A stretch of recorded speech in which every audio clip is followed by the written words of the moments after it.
Hey, hello, sacred friend. Welcome back. I am Lori Andros, and welcome to today's episode of the Luminary Life podcast. Today, we are going to sink into a little conversation about the February crystal ally of the month, which is Stellar Beam Calcite. And we're going to talk about one of the core messages that it is bringing forward as we've been moving through this month. And that is to consider how we are responding or engaging in life. Are we coming from a place of being deeply rooted, or are we in more of an overloaded and overwhelmed nervous system, reactive sort of energy? And with all of the things happening in the outer world, there is so much. This is a really important question to consider. Are we rooted or are we reactive? And Stellar Beam Calcite is inviting us to be deeply present with this question. Okay, so those of you who are new to Stellar Beam Calcite, I want to share it with you. So I've got a couple pieces here to just bring on camera, and there we go. So here's just a really nice big piece. This piece comes from the Elmwood Mine in Tennessee, and this piece as well.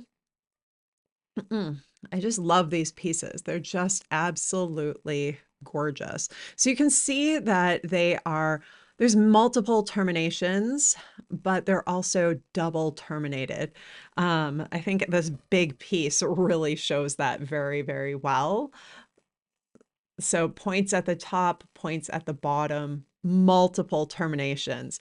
And this natural crystal formation of the stellar beam calcite.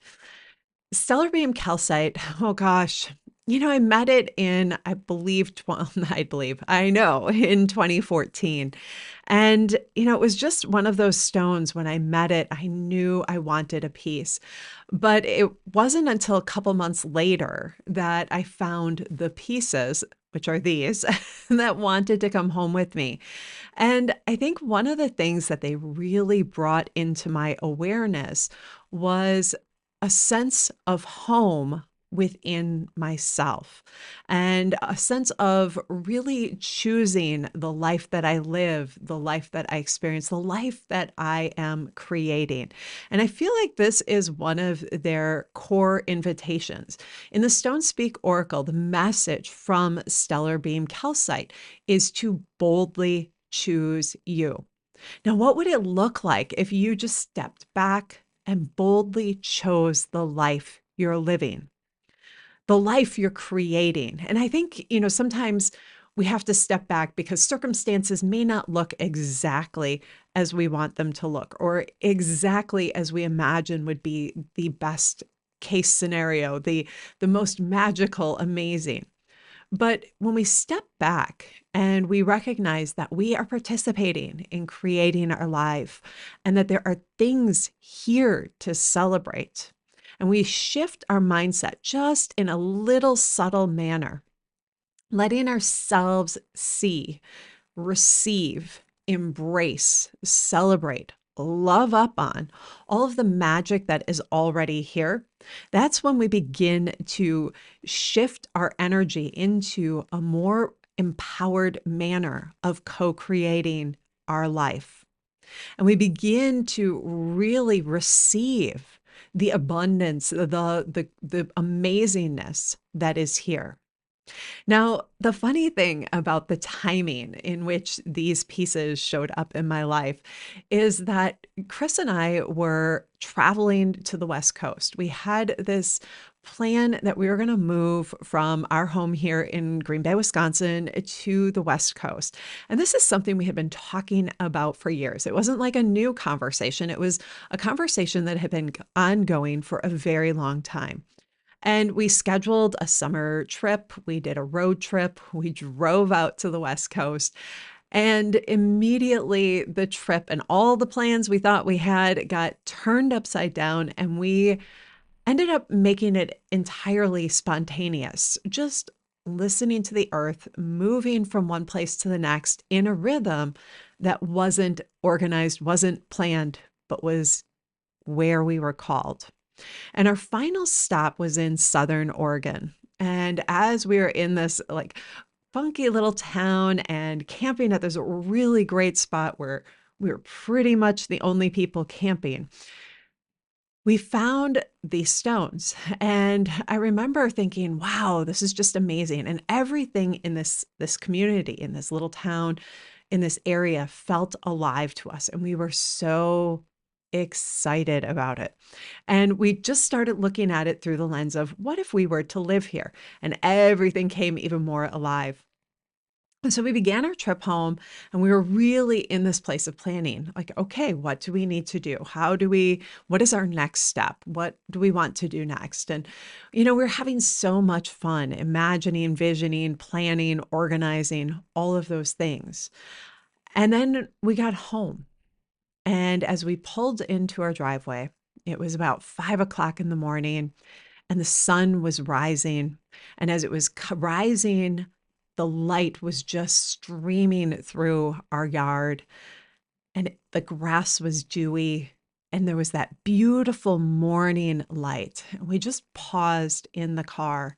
We just sat there and looked at the yard and both of us exhaled and we both said, we're home. But the thing that was interesting about our phrase, we're home, wasn't just that we were back at the end of our drive and we're complete.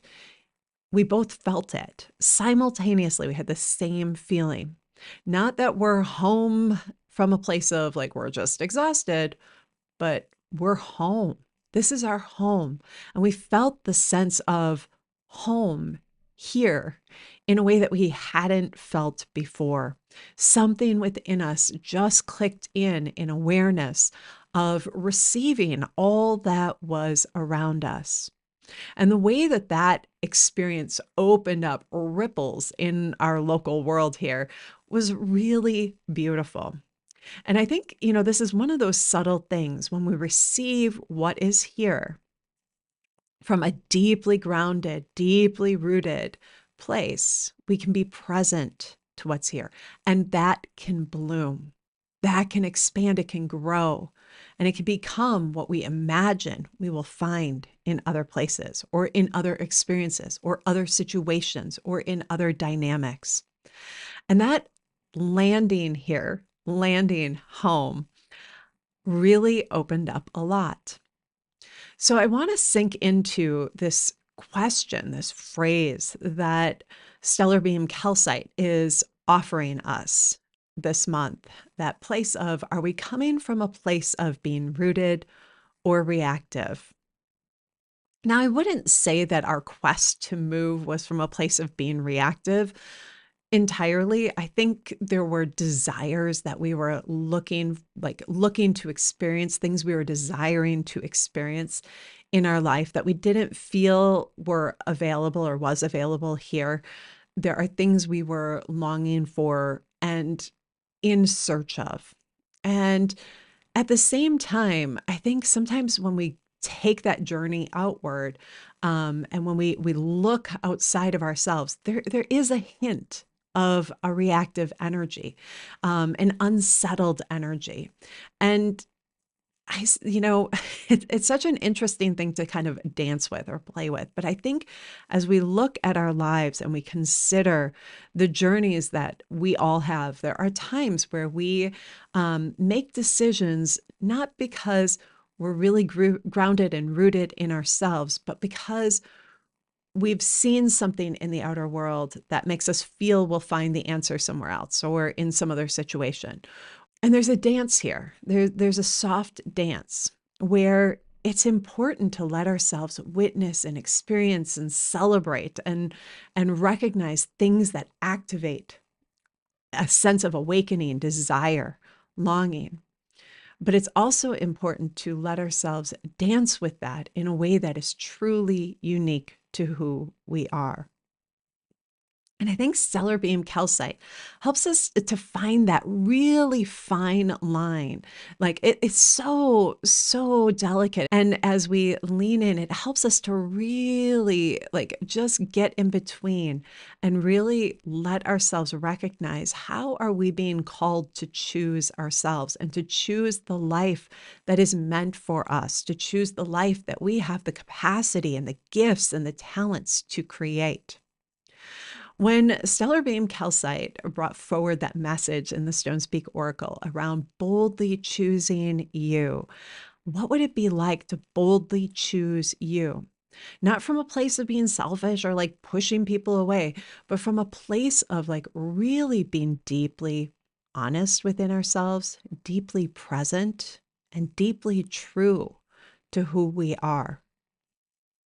Now, sometimes that looks like creating really loving and clear boundaries. Other times that looks like stepping back from being overcommitted. And other times still, it looks like letting ourselves challenge ourselves, push a little further into something that really lights us up.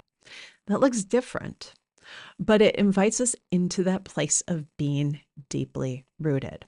So let's talk just a little bit about the difference between being rooted and being reactive, and being in that place where we are letting a dysregulated nervous system drive us or drive our action. So think about that for just a minute, this piece of a dysregulated nervous system. I think this is something we see, we've experienced, we may be experiencing right now. This this energy of our nervous system being in a place of being over like exhausted, heightened, being in fight, flight, freeze, fawn, being in a place where we're hyper alert, hyper vigilant, highly attuned to everything going on around in our space.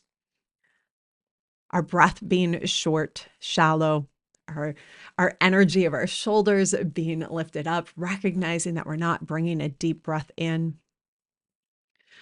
There's so many ways that we can begin to see this. And often when we're in a dysregulated space, when our bodies and our nervous systems are in a place of dysregulation, we're not in the place where we create or make decisions that reflect what is true for us. It's really challenging too. These are the times when we say yes when we really want to say no, when we feel like we need to do something, we need to push a little harder, we need to just get through this little phase, and yet that little phase never really stops. It just continues to unfold.